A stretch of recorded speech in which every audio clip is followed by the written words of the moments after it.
नमस्कार दोस्तों, फिर से हमारे नए वीडियो में आप सभी का स्वागत है। दोस्तों, जैसा कि आप लोगों को हम बराबर बोल रहे हैं कि लुसेंट को चैप्टर वाइज कम से कम एक बार क्लियर करो, और हम यही कहेंगे कि आप किसी भी एग्जाम में बैठ रहे हैं, किसी भी एग्जाम, ऐसा नहीं कि आरआरबी एनटीपीसी पे बैठ रहे हैं या ग्रुप डी पे बैठ रहे हैं या एएलपी पे बैठ रहे हैं, किसी भी एग्जाम पे आप जब जाएंगे तो आपको वहां से अच्छा खासा क्वेश्चन देखने के लिए मिलेगा और अच्छा खासा स्कोर भी करके आएंगे। तो क्यों ना आप उसको क्लियर करना चाहते हैं। बहुत को हम जानते भी है, ये भी बात सही है कि बहुत को लुसेंट पढ़ने ही नहीं आता है। चैप्टर वाइज अगर उसको सब्जेक्टिव पढ़ने बोला है, बहुत को पढ़ने भी नहीं आता है।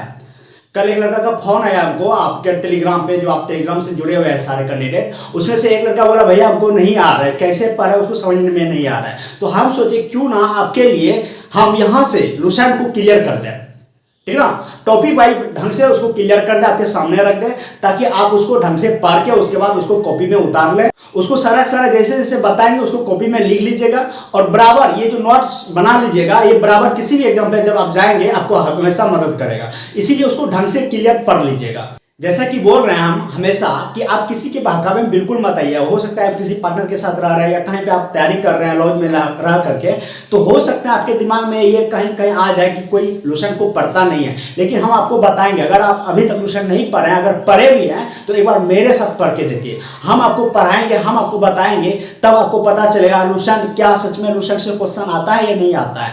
आप वीडियो के अंत तक बने रहिए, सारी चीज समझ में आ जाएगा। तो चलिए बिना देर के वीडियो को शुरू करते हैं, ठीक है। देखो, जैसा कि लिखे हम क्या है लुसेंट, ठीक है। लुसेंट का एक चैप्टर उठाए हम, भूगोल का है और ये वायुमंडल है, ठीक है। भूगोल चैप्टर हम उठाए हैं, भूगोल का ये वायुमंडल है, ठीक है। इतना तो क्लियर हो गया।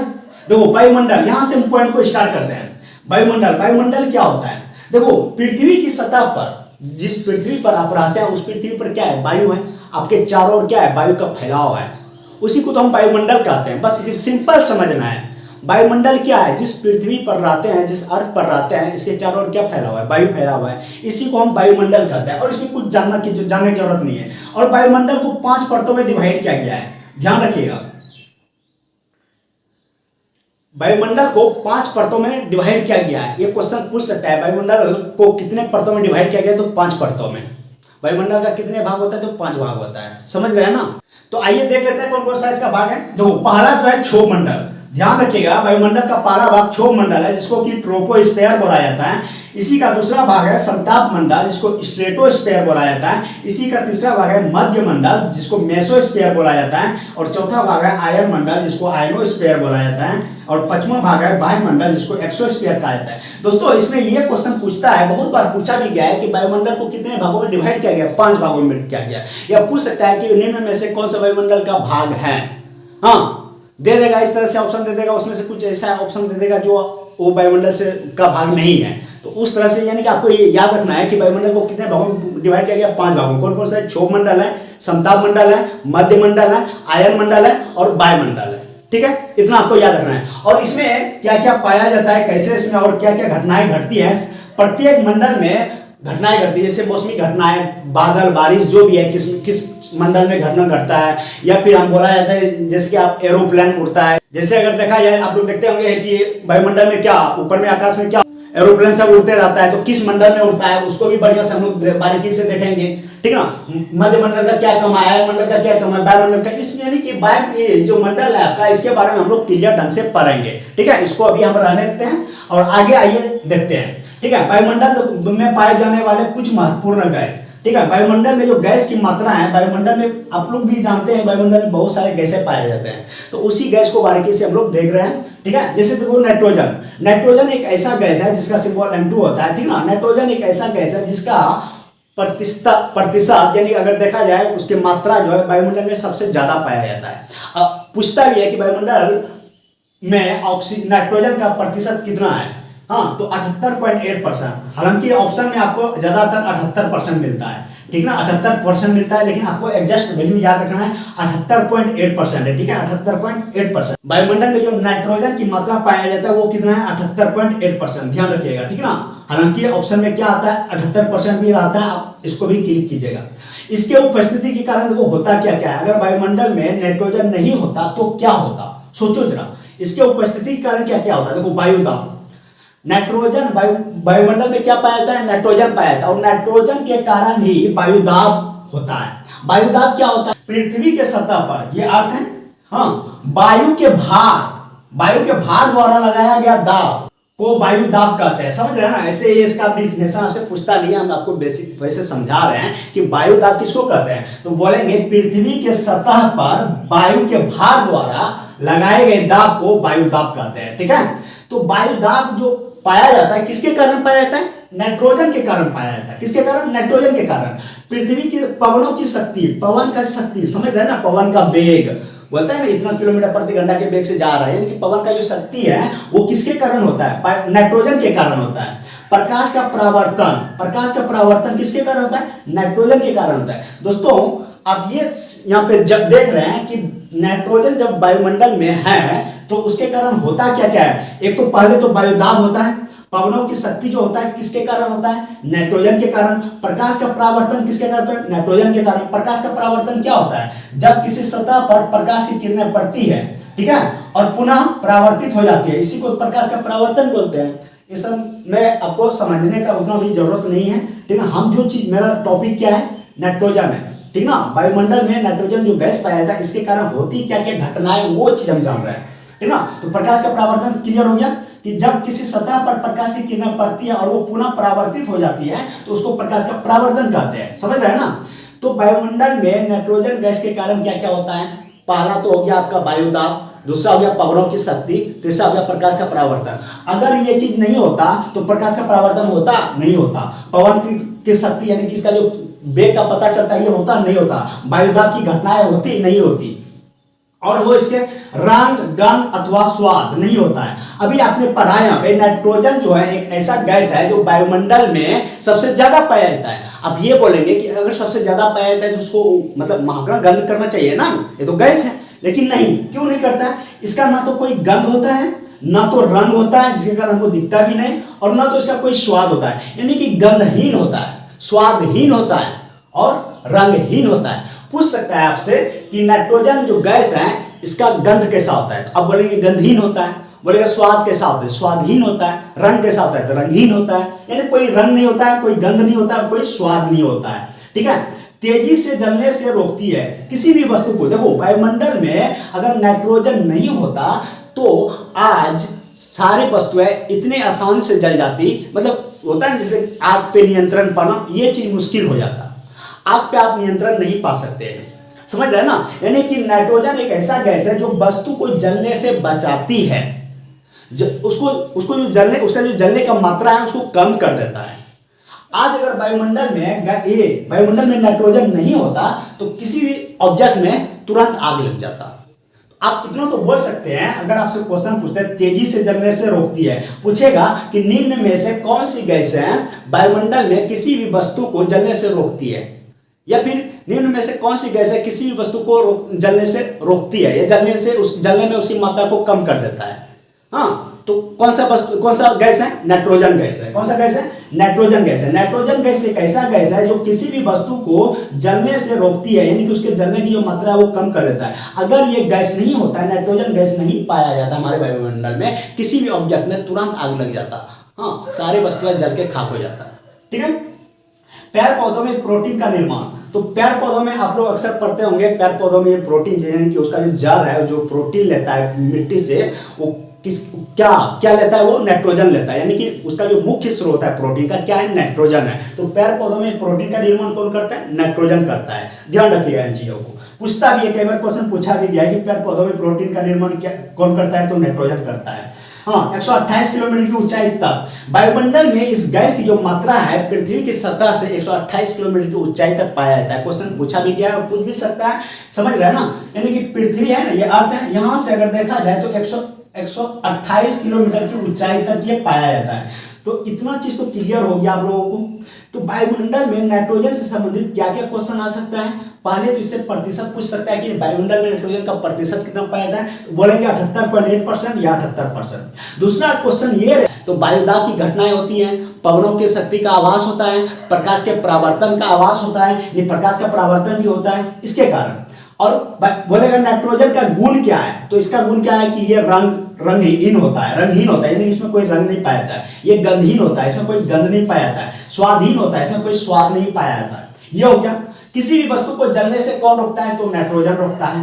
ये हो गया। पौधों में प्रोटीन का निर्माण किससे करता है? नाइट्रोजन करता है। हाँ, या पौधों में प्रोटीन के निर्माण का मेन स्रोत क्या है, मुख्य स्रोत क्या है? तो बोलेंगे नाइट्रोजन है। वायुमंडल में कितना किलोमीटर की ऊंचाई तक ये फैला हुआ है? बोलेंगे 128 किलोमीटर की ऊंचाई तक फैला हुआ है। दोस्तों, इस तरह से आपको लुसेंट को पढ़ना है, और लेकिन कैंडिडेट नहीं पढ़ पाता है।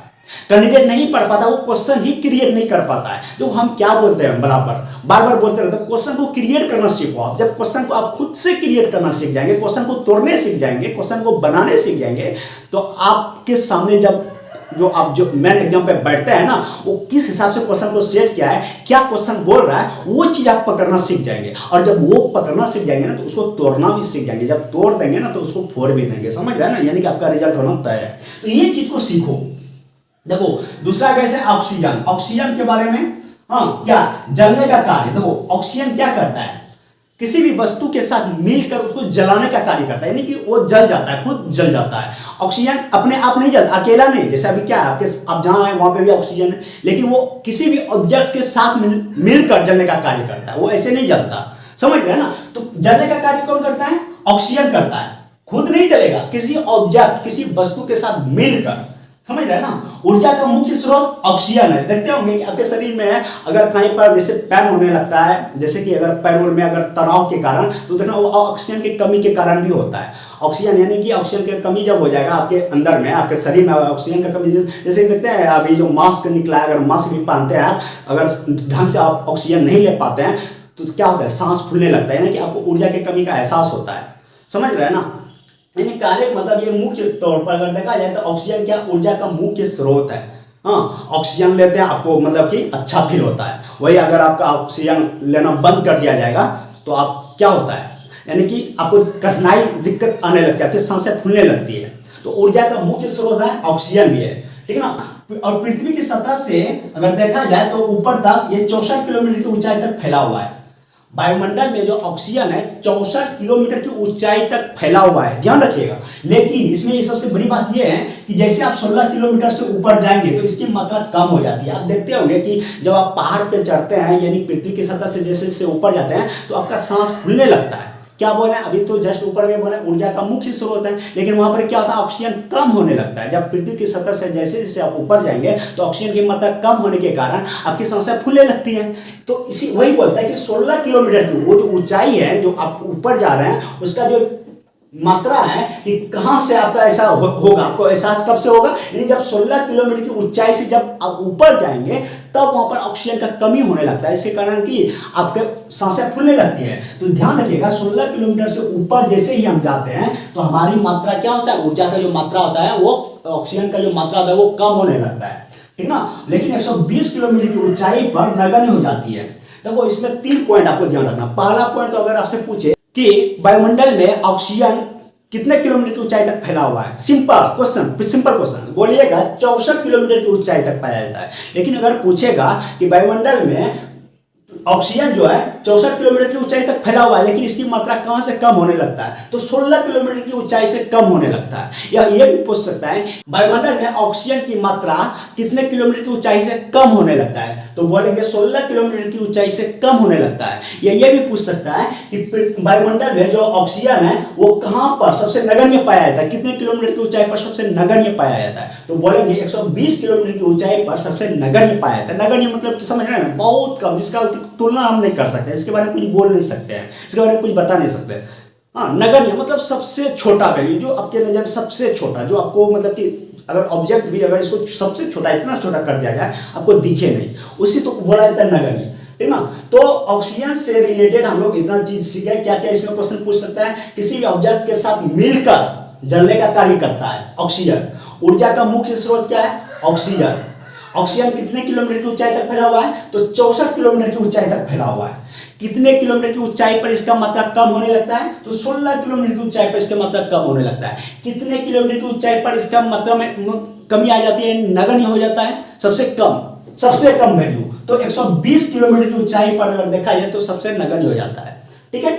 इतना चीज हम लोग आज वायुमंडल से रिलेटेड जो है आपका, वायुमंडल क्या है, वायुमंडल में निम्न में कौन सी गैस पाया जाता है, ये सारी चीज देखें। अभी इसमें और सारी गैस पाए जाते हैं, उसके बारे में भी पढ़ के फिलहाल इतना ही रहने देते हैं। थोड़ा सा यहाँ पर हम लोग देख लेते हैं कि वायुदाब, यहाँ पर क्या है वायुदाब। देखो वायुदाब के बारे में क्या बोले कि पृथ्वी की सतह पर वायु के भार द्वारा लगाए गए दाब को वायुदाब कहते हैं। लेकिन ये वायुदाब एक ऐसी चीज है कि जब जैसे जैसे आप समुद्री तल की तरफ जाएंगे वायुदाब बढ़ते जाता है। आप लोग अक्सर देखते होंगे, सुनते होंगे कि बंगाल की खाड़ी से लहर उठाए, बंगाल की खाड़ी से तूफान उठाए।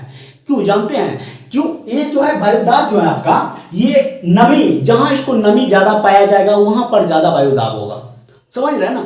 अभी इसका डिफिनेशन क्या पर है कि पृथ्वी की सतह पर वायु के भार समझ रहे हैं ना, वायु के भार द्वारा लगाए गए दाब को ही वायुदाब कहते हैं। तो भार इसमें कब आएगा जानते हैं? जब ऑक्सीजन में जो आपको वायु जो फैला हुआ है पृथ्वी में, जब इसमें नमी आएगा। तो नमी कहाँ आएगा भैया? आप लोग ठंडा के सीजन में भी देखते हैं ओस तो गिरते रहता है, उस टाइम वायुदाब ज्यादा रहता है। समझ रहे हैं ना? उस टाइम आप लोग ये सुनते होंगे कि कहीं लाउड स्पीकर बज रहा है, कहीं गाना बज रहा है, देखते होंगे दूर तक आवाज जाता है। लेकिन आज के डेट में अभी जो है दोपहर में जैसे कि पूरा धूप कर आ जाएगा तो वायु में क्या नमी की मात्रा खत्म हो जाती है, यानी खत्म नहीं मतलब कम जाती है, बिल्कुल कम जाती है। इसके कारण क्या होता है कि ज्यादा दूर तक आवाज नहीं जाता है। आप लोग अक्सर ये भी सुनते होंगे कि रात में जब आदमी बोलता है या रात में अगर कोई गाना बजता है उस टाइम वॉइस ज्यादा दूर तक जाता है, उसका जो आवाज है ज्यादा दूर तक जाता है। तो क्यों जाता है? वो क्या होता है उस टाइम ना, सूर्य प्रकाश आता नहीं है। हाँ, उस टाइम क्या होता है वायुमंडल में नमी आ जाती है, इसके कारण क्या होता है भार, क्या बोले, भार के कारण उसका दाब बढ़ जाता है। हाँ, दाब बढ़ गया, इसके कारण क्या होता है कि वो ज्यादा दूर तक आवाज जाता है। समझ रहे हैं ना? तो आपको ये चीज ध्यान रखना है कि जैसे जैसे आप समुद्र तल के इधर जाएंगे, हाँ, वैसे वैसे वायुदाब बढ़ेगा। हाँ, वायुदाब कहाँ बढ़ेगा? समुद्री तल पर वायुदाब बढ़ जाता है और नॉर्मली ऐसे नॉर्मल रहता है, आप जिधर है वहाँ पे नॉर्मल रहता है, कम रहता है। और या तो ये भी आप बोल सकते हैं कि बंगाल की खाड़ी जहाँ से आप लहर उठता है या कोई तूफान उठ जाता है, आप नॉर्मल बोल सकते हैं कि जहाँ पर जल रहेगा वहाँ वायुदाब ज़्यादा रहेगा, जहाँ जल नहीं रहेगा वहाँ वायुदाब कम रहेगा। समझ रहे हैं ना? इस तरह से वायुदाब के बारे में इतना ही पॉइंट जानना है हम लोग को। वायुदाब क्या है? वायुदाब सबसे ज़्यादा कहाँ पाया जाता है? समुद्री तल पर सबसे ज़्यादा पाया जाता है। समझ रहे हैं ना? या जहाँ पर जल की मात्रा ज़्यादा रहता है वहाँ पर वायुदाब सबसे ज़्यादा पाया जाता है। या ये भी बोल सकते हैं कि बंगाल की खाड़ी जैसे है, बंगाल की खाड़ी है, इस तरह से जितने भी मतलब कि खाड़ी सब है वहां पर वायुदाब सबसे ज्यादा पाया जाता है। समझ रहे हैं ना? एक चीज और, पृथ्वी की सतह से जैसे जैसे हम ऊपर जाएंगे वायुदाब घटते जाता है। पृथ्वी की सतह से जैसे जैसे हम ऊपर जाएंगे तो वायुदाब क्या होता है? कम हो जाता है। पृथ्वी की सतह को जैसे आप छोड़ेंगे ऊपर जाएंगे वायुदाब कम होगा। क्यों होगा? आप देखें अभी कि ऑक्सीजन की मात्रा कम होने लगती है। भैया जब ऑक्सीजन ही नहीं रहेगा तो नमी कहाँ से आएगा उसमें? जब नमी नहीं आएगा तो वायुदाब कैसे आएगा? क्योंकि वायुदाब क्या बोलता है? पृथ्वी की सतह पर वायु के भार के द्वारा लगाए गए दाब। भैया ऊपर जैसे जाएंगे आप, वायु ही नहीं है वहां पर, तो वायु है ही नहीं। जब वायु है ही नहीं, कम होते जाता है तो वहां पर उसको नमी, तो जब वायु ही नहीं तो उसमें नमी कहां से आएगा? समझ रहे हैं ना? इसीलिए वहां पर क्या होता है? कम होने लगता है, वायुदाब कम होने लगता है। आप पृथ्वी की सतह से ऊपर जाते हैं ना तो क्या होता है ना, वायुदाब कम होता है, आपका ब्लड प्रेशर हाई हो जाता है। हाँ, नाक मुंह कान से जहां मन तहां से ब्लड बाहर होने लगे। तो समझ रहे हैं ना? वायुदाब के कारण ही हम लोग भी जिंदा है। अगर वायुदाब नहीं रहता तो हम लोग भी जिंदा नहीं रह पाते, क्योंकि हमारा शरीर जहां मन तहां से ब्लड फेंकना चालू कर देता है। हाँ, जैसे जैसे पृथ्वी की सतह से ऊपर जाएंगे आपका सांस खुलेगा, वायु में कमी आएगा, वायुदाब में कमी आएगा। वायुदाब में जब कमी आएगा आपका शरीर ऑटोमेटिक क्या करेगा? ब्लड बाहर करने लगेगा और आप मर जाएंगे। तो वायुदाब का ये भी काम है, ध्यान रखिएगा। वायुदाब से क्वेश्चन क्या क्या हो गया? एक तो समुद्र तल पर सबसे ज्यादा पाया जाता है। दूसरा, पृथ्वी की सतह से आप ऊपर जाएंगे तो इसकी मात्रा कम होने लगता है। अगर पूछे वायुदाब के कारण क्या क्या घटनाएं इंसान में हो सकता है, किसी जीव में हो सकता है, वायुदाब के कारण आपका ब्लड प्रेशर भी हाई हो सकता है। हाँ, यानी कि ब्लड भी आपके शरीर से बाहर हो सकता है। समझ रहे हैं ना? तो यानी कि वायुदाब अगर नहीं रहता है तो इस धरती का निर्माण ही नहीं होता, मतलब इस धरती पर जीव रहता ही नहीं। इतना आपको क्लियर समझना है। बस इसमें आप जो जो एग्जाम्पल आ जाए सारे एग्जाम्पल को आपको मार देना है। ठीक है दोस्तों, उम्मीद करेंगे ये सारी चीजें आप लोग समझे होंगे और ऐसे ही आपको पढ़ना है लुसेंट को। और देखिएगा कैसे क्वेश्चन नहीं आता है, और अब कोई भी सेट बनाते हैं तो आप देखिएगा क्वेश्चन आएगा कैसे नहीं आता है। और हम कोशिश करेंगे कि आप लोग कुछ टॉपिक देते हैं कि जैसे जैसे हमको टाइम, जब टाइम मिलेगा तब तक आपका टॉपिक को क्लियर कराएंगे हम। समझ रहे हैं ना? सारे लुसेंट चलो आज से हम ये फैसला लेते हैं, लुसेंट चलो मेरे ऊपर छोड़ दो, आप लोग भी पढ़ाई करना। अभी देखो वायुदाब जैसे कि बोले लूसेंट का वायुदाब, जैसे हम पढ़ा दिए, इसको आप कॉपी में लिख लो। उसके बाद जो आपके पास लूसेंट है सब्जेक्टिव, उससे निकालो भूगोल में वायुदाब निकाल लेना। उसके बाद उसको पढ़ना, देखो क्लियर समझ में आएगा और क्लियर ढंग से आपको भी पढ़ने में आएगा। कैसे आप जितना सारी चीज बताएं, हम सारी चीज आप वहाँ पे भी पढ़ेंगे तो और क्लियर हो जाएगा एकदम, समझ रहे हैं ना। और इसको कॉपी में जरूर नोट कीजिएगा। और बाकी हम भी जैसे जैसे टाइम मिलेगा आपके सामने, जैसा कि बोले लूसेंट का जितना भी टॉपिक होगा, जो भी होगा, सामने रखेंगे। उम्मीद करेंगे सारी चीजें समझ में आया होगा। वीडियो पसंद आए लाइक शेयर एंड सब्सक्राइब करना मत भूलिए। मिलता है नेक्स्ट वीडियो, तब तक के लिए जय हिंद।